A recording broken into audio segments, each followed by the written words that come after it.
ఈ రిపోర్ట్లో మీరు చూస్తే ఫిజికల్ హెల్త్ ఇండెక్స్ ఒరిస్సా 67.8 ఉంటే మనం 20.9, 3 రెట్లు మనకంటే 3.5 రెట్లు పైన.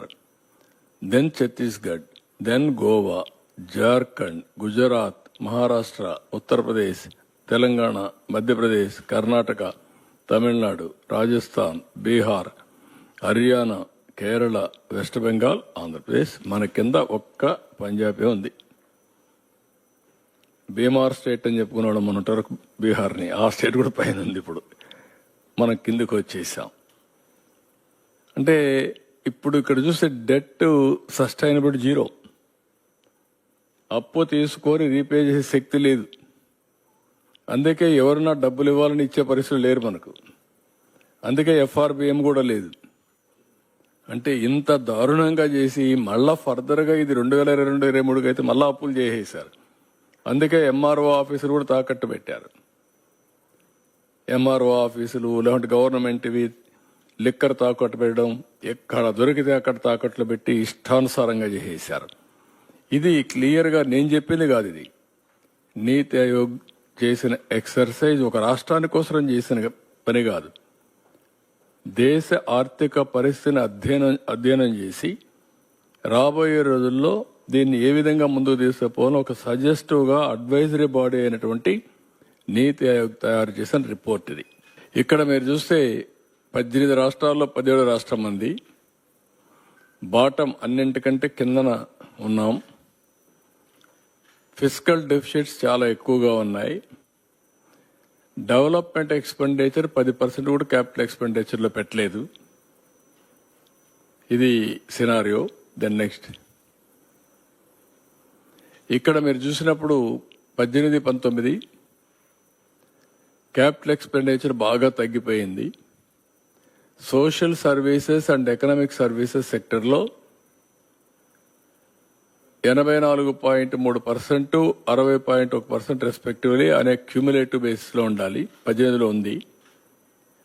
అలాంటిది ఇక్కడికి వస్తే పూర్తిగా 18 84.3% తగ్గిపోయింది.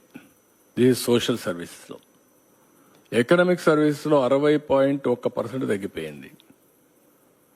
ఇక్కడికి వచ్చినప్పుడు ఇన్ ఫిగర్స్లో చూస్తే సోషల్ సర్వీసెస్ 2,369 కోట్లు, ఇది 360 కోట్లు. ఎకనామిక్ సర్వీసెస్ 16,691, 6,684, మొత్తం 19,061 పెడితే 7,044. ఇది కూడా ఆ రోజు బడ్జెట్. 14-19 లో బడ్జెట్.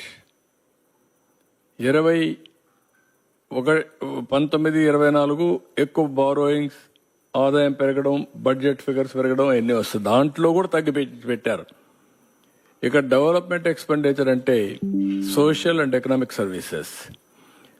ఎకనామిక్ సర్వీస్లో agriculture, irrigation, industries, energy, transport, rural development ఇవన్నీ వస్తాయి. సోషల్ సర్వీస్లో social security, social security, welfare, education, health care ఇవన్నీ వస్తాయి. అంటే అందులో కూడా క్యాపిటల్ ఎక్స్పెండిచర్ పెడతాం.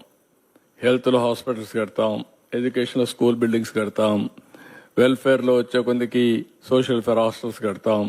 ఇలాంటి వేరియస్ దాంట్లో కూడా ఎక్స్పెండిచర్ పెట్టలేదు. నేను ఎంతో పని గిరిజనులు పెట్టాను, ఎస్సీలకు పెట్టాను అని మాట్లాడే ప్రభుత్వం ఏ మాత్రం కూడా ₹1 కూడా పెట్టకుండా వచ్చిన డబ్బుల్ని ఏం చేశారో దిక్కు తెలియకుండా ఖర్చు పెట్టి మొత్తం విధ్వంసం చేసే పరిస్థితికి వచ్చారు. ఆ విషయం నేను పదే చెప్పాను. ఇప్పుడు అదే విషయమే నీతి ఆయోగ్ కూడా కన్ఫర్మ్ చేశారు. నెక్స్ట్ ఇక్కడ మీరు చూస్తే share of capital expenditure to total expenditure and borrowings.